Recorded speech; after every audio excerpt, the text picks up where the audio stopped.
Құрметті көрермен, бізде қонақта ертеңгі мерекені айшықтай түсетін, ертеңгі мерекенің мән мағынасын аша түсетін қонақтар келіп отыр. Ендеше таныстырып өтейік, журналист, қоғам қайраткері, елбасы туралы кітаптардың авторы Өлмесхан Болатбеков мырза, және де Шапағат өлкетану тарихи музейінің жетекшісі, Қазақстан Республикасының білім беру саласының үздігі, құрмет орденінің иегері Рымкеш Шайкенқызы.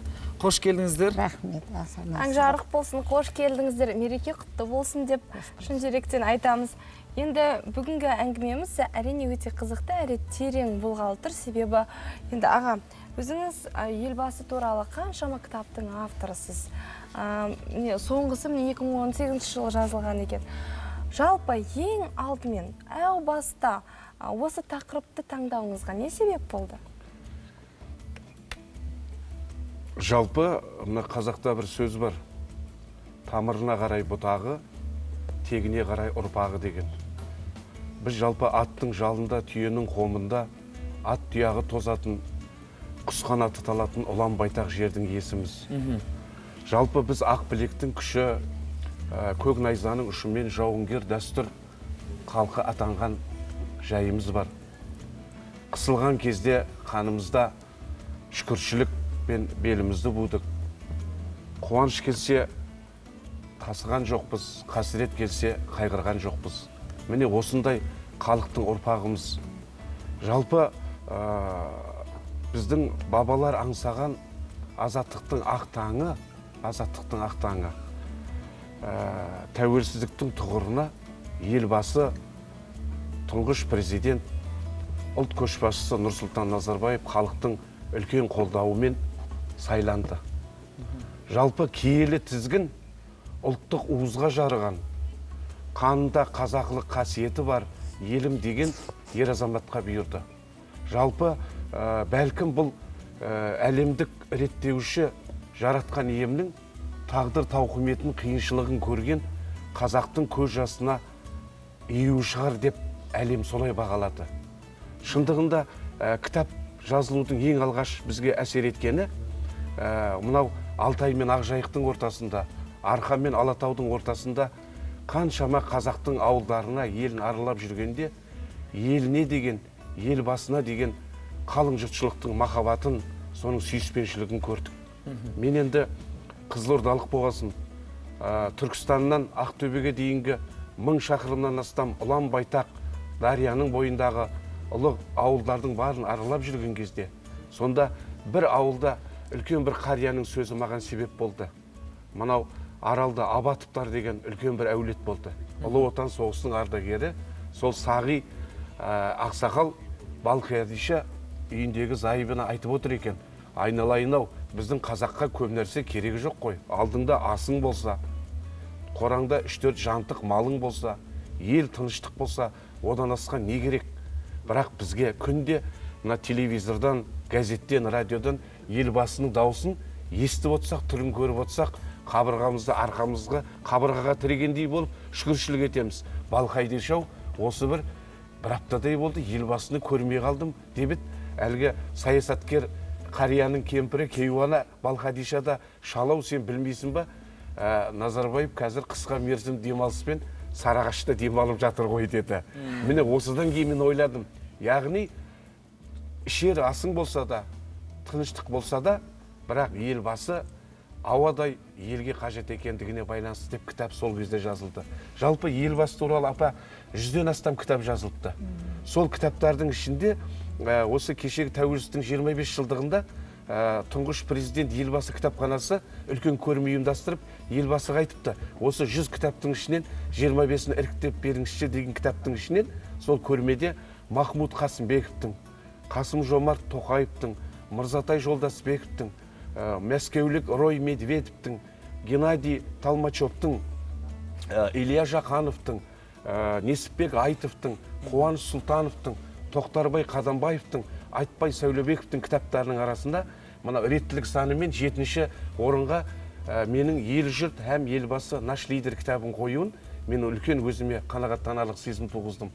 Енді кітап туралы көптеген пікірлер айтылып жүр, бірақ қазақтың ұлы ақыны Фариза Оңғарсынова сырға шығармашылық сапармен келген бір сәтінде өзінің замандасы сырдың саңылақ қызы Алмагүл Божановаға айтыпты: Алмагүл, мен кеше осы кітапты алған кезде үстел басында отырған, билік басында отырған кісілердің президент туралы жазылған естелік шығар деп ойлап едім. Бірақ іс жүзінде қарасаң, қарапайым еңбек адамдары, малшы, күрішші, еңбеккер, зейнеткер, ардагер, мүгедек, алтын, күміс алқа аналардың жазған пікір екен. Мен түнімен көз ілмей осыны оқып шықтым, көз ілмей, бірақ деммен деп, сол Фариза апаның айтқан пікірінен асқан пікір жоқ қой деймін. Меніңше кітап осы мақсатта жазылды алғашқы кезде. Бәрекелді. Рымкеш апа, сіз елбасының елінен келіп отырсыз, туған жерінен келіп отырсыз.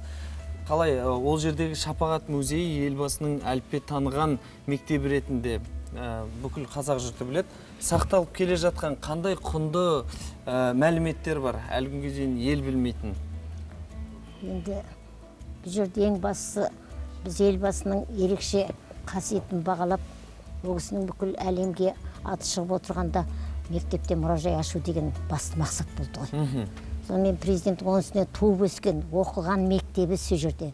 Одан кейін 9-шы класс бітіргеннен кейін оларда жаңа бізде мектеп жабылып қапты шамалғанда. Өйткені бала жете оқыған. Содан Қаскелеңге жіберді. Қаскелеңде сол жерде аттестат сол жерден алды.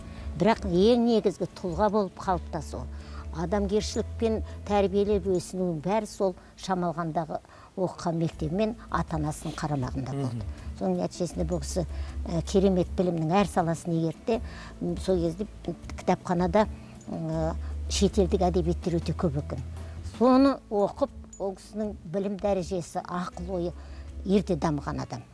Енді осындай адамға музей жасау керек болыпты музейде, мектепте.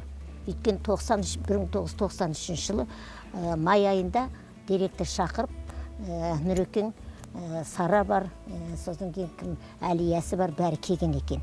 Сонда көрсететін ештеңке жоқ. Содан ол ойланады, қой музей ашайық деп.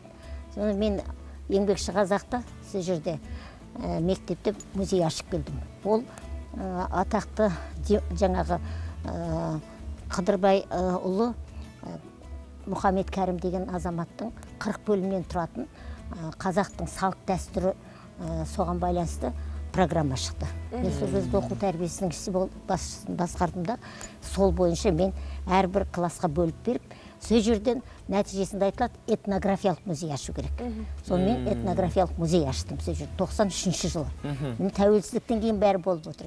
Жалпы екі системада өмір сүрдім мен. Соның бәрінде жұмыс істедім. Екі биліктің тұсында, тоталитаризм тұсында бәрінде. Ал мына жерде біз ерекше тәуелсіздік алған, тәуелсіздік кезінде еңбек еткенім үшін Алланың берген үлкен бақыты деп ойлаймын.